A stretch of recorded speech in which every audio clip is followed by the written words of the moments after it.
allez bien? Moi, ça va super par la grâce des dieux. Aujourd'hui, je vous reviens encore avec une petite recette qui est les côtes de porc, patates douces, oignons rouges, poivron vert, poivron rouge, brocoli, champignons que je suis en train de bouillir et les persils. En fait, pour une famille de 7 personnes, je voulais savoir combien ça nous coûte à peu près au dîner seulement, à part souper, déjeuner, juste un budget de dîner. Je voulais savoir combien est-ce que ça nous coûtait. Bon, la viande de porc c'est $15, plus les patates $5, ça fait déjà $20. Brocoli, persil, poivron, oignons rouges, champignons, ça coûte aussi $10. Ça fait $30. Plus mes deux épices ici, ça fait $10. Donc, total de $40 qui nous coûte au dîner. Donc, ça coûte vraiment cher. Mais quand même, je suis contente parce que je vais préparer chez moi avec beaucoup de légumes. Si je partais au restaurant, ça allait me coûter plus cher pour une famille de 7. Ça allait me coûter à peu près dans les $300 pour avoir tout ça, un peu de patates, un morceau de viande et un peu de légumes. Donc ça allait me coûter à peu près dans les $300 à 200 pour une famille de 7 personnes. Mais pour une famille de 7, chez moi, je me fais un restaurant maison de chez moi. Donc c'est un peu économique. Alors je comprends pourquoi au resto aussi ils nous voient un peu cher parce qu'ils calculent tout, les épices, les sels, l'oignon et tout. Donc si je veux aussi ajouter l'huile dedans, donc je peux dire que ça m'a coûté $45 plus l'huile, donc $45 pour toutes les choses que je dois préparer à midi. Donc si on veut rajouter les sels aussi, malgré on ne va pas utiliser toute la quantité, donc je peux dire aussi que ça nous coûte à peu près $46. Donc pour un dîner de midi, $46. C'est vrai que la vie devient trop chère. Quand je me rappelle en 2003, 2002, $50, c'était la moitié des frigos qu'ils pouvaient remplir. Mais de nos jours, la vie devient trop dure et avec la famille de 7 personnes, 5 enfants et des parents, donc ça devient à peu près un peu compliqué. Donc je ne me complains pas, ça coûte cher, mais pour moi je trouve que comme je le fais à la maison, ça me coûte moins cher. Malgré $50, ça me coûte moins cher parce que si je vais calculer au McDo pour une famille de 7, on arrive à peu près dans les $100 aussi. Et je ne pense pas que tout le monde sera rassasié si vous mangez à midi, donc vous allez attendre le soir. Mais par contre, si on prépare ça, j'ai déjà fait les constants de quand je prépare comme ça. Mes enfants, ils ne vont même pas manger après le soir, ils vont dormir comme ça, ils vont juste boire un verre de lait et ils dorment comme ça. Donc, je préfère comme ça, ils mangent au moins en santé, les patates c'est bon pour la santé, des légumes et tout. Ceux qui sont ici, c'est bon pour la santé. La viande aussi, c'est conseillé de ne pas trop manger, mais manger au moins des petites portions. Comme chez moi, on mange trop de poissons que la viande. Alors, c'est quand même aussi bon pour la santé, surtout pour les enfants. Mais c'est comme ça. En avance, on va passer à notre cuisine pour qu'on puisse voir l'évolution, comment est-ce que je vais créer cette petite recette maison. Alors, venez avec moi dans la cuisine. Bon, bienvenue dans ma cuisine. Là, j'avais mis l'huile d'olive. Après, je vais griller ma viande. Je vais juste tourner des côtés, juste pour avoir une couleur un peu. Après, je vais le mettre dans mon plateau et je vais le mettre dans les fours. Et dans les fours, ça va faire à peu près 10 à 15 minutes. Après, je vais enlever parce que la viande de porc ça prend pas du temps pour cuire comme la viande des chèvres, des vaches et tout. Mais là, ça va vite, donc je vais les laisser pour 10 à 15 minutes. Après je vais régler la température pour que ça commence juste à avoir la chaleur avant que je puisse servir comme dans les plateaux, dans l'assiette comme ça. C'est comme ça que je vais mettre. Après dès que je termine comme ça, je mets directement dans les fours. Alors on avance ensemble pour notre recette.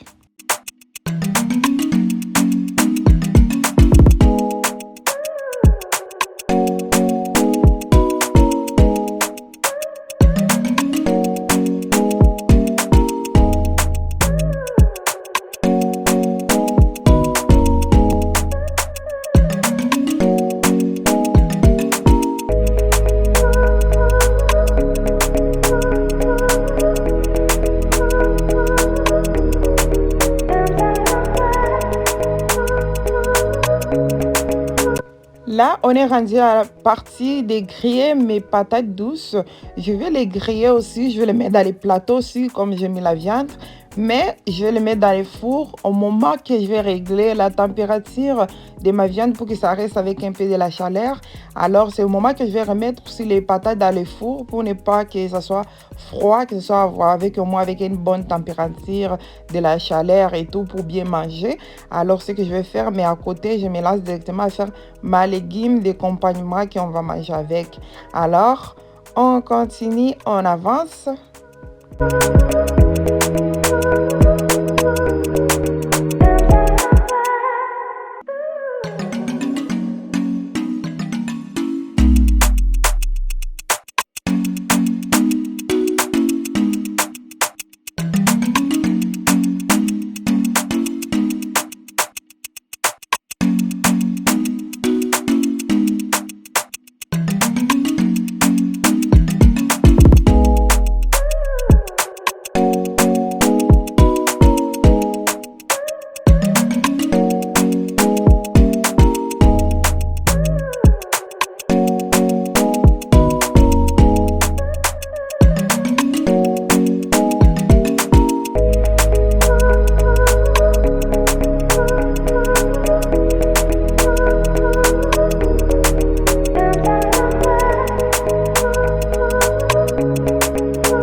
Bon, là, j'ajoute de l'eau dans mes légumes, un peu d'épices de garlic et les épices de poivrons pour avoir au moins la douceur des légumes, pour que ça puisse bien cuire. Et quand il y a des petites épices comme ça, l'odeur, ça sort tellement bon.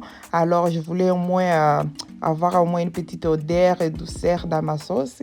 Et à côté, je vais juste chauffer dans même à peu près 3 à 5 minutes mes légumes, les brocolis, pour que ça soit, je puisse mélanger tout ensemble avec mes légumes qui sont à côté, les poivrons et les oignons et les champignons. Donc, je vais tout mélanger ensemble. Vous allez voir dans quelques minutes comment est-ce que ça évolue.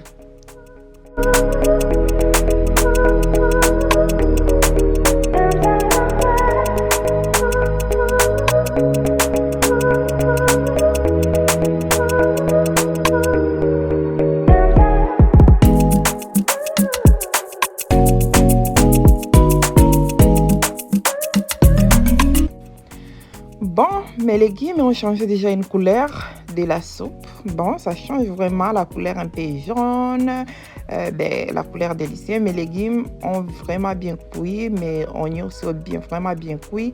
Et là, je rajoute mes brocolis. Ça ne va pas vraiment tirer, c'est juste pour avoir les goûts des mélanges.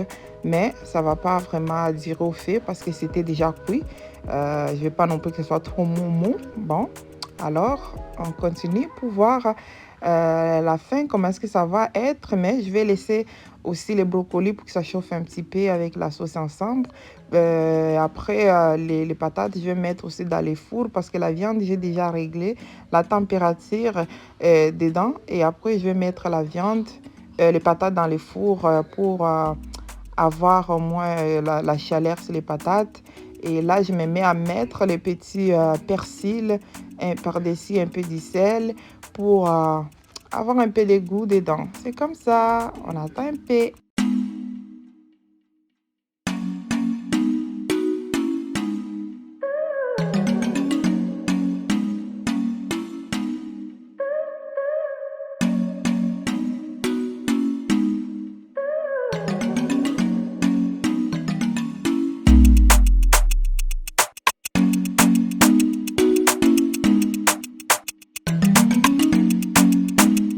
Bon, On vient de terminer de préparer. Alors là, on est rendu à l'étape de la préparation des assiettes.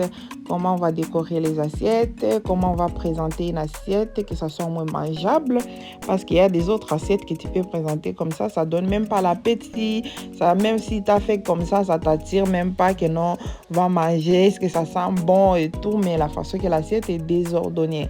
Alors là, on va essayer de créer une assiette, 3 assiettes différemment. Première assiette que je fais un entonnoir. Après, je mets des patates frites là-dedans et je vais mettre dans l'assiette. Je prends la petite ketchup que je mets dans l'assiette, dans la petite bol qui est là. Après, je vais mettre dedans et je vais prendre des morceaux de viande. Je vais mettre aussi dans l'assiette. Ça, c'est la première assiette que j'ai présentée comme ça. Première assiette. Et deuxième assiette, je prends la petite assiette qui est à côté. Je mets des légumes comme ça et je dépose. Ça fait deuxième assiette avec deux morceaux de viande à côté. Ça fait un deuxième assiette, patates frites, légumes, ketchup et la viande à côté. Là, on va lever maintenant les patates frites et on va laisser comme ça. On va juste prendre des légumes, on va mettre complètement dans l'assiette. Comme ça, on met les légumes. Après, on va prendre les patates. On va mettre à côté comme ça. On va ajouter à côté et on va venir mettre la viande aussi. Donc, ça, c'est comme une troisième présentation. Je m'excuse vraiment, c'est vrai que je n'ai pas vraiment bien montré proche. Et ça, c'était vraiment une erreur. Alors, je me suis rendu compte qu'il fallait que je rapproche vraiment la caméra. Alors, j'ai rapproché la caméra. Ça, c'est la troisième plat. Comment est-ce que j'ai présenté la troisième plat? C'est comme ça. On va avec la quatrième présentation. Yeah! On avance avec la quatrième présentation. On avance. Oh oui, là, j'avais coupé les morceaux de viande comme ça, en style frites aussi. Là, quatrième assiette. On avance avec cinquième assiette. Let's go! On met les patates par-dessus, comme ça. On met les patates comme en forme, c'est comme si on voulait faire un fait. Là, on dépose les légumes par-dessus, comme ça. C'est comme si tu mangeais seulement des légumes, mais les patates sont en dessous avec un morceau de viande, comme ça. Là, on a fini nos présentations. Alors, vous allez me dire comment est-ce que c'était ces présentations, comment ça s'est évolué, comment c'était. Mais à part ça, c'était vraiment bon. C'était délicieux. Je suis fière de moi. Bien, je suis fière de moi parce que j'aime trop préparer. Sinon, ça allait être un dégât aller au restaurant chaque jour. C'est pourquoi je vais apprendre à mes filles aussi à apprendre à préparer. C'est économique, c'est moins de dépenses. Regardez déjà 3 plats. Là, il reste encore beaucoup malgré que je n'ai pas encore fini de mettre les plats ensemble comme ça. Voici mes plats. Je ne sais pas comment est-ce que vous allez trouver ça. Est-ce que c'est bien propre? Est-ce que c'est mangeable et tout? Mais en tout cas, c'était délicieux. Merci d'avoir regardé, d'avoir commenté. Alors, on se retrouve dans la prochaine vidéo. Pour ne rien manquer, n'oublie pas surtout de cliquer sur la petite cloche de notification. On se retrouve à la prochaine. Au revoir. Au revoir.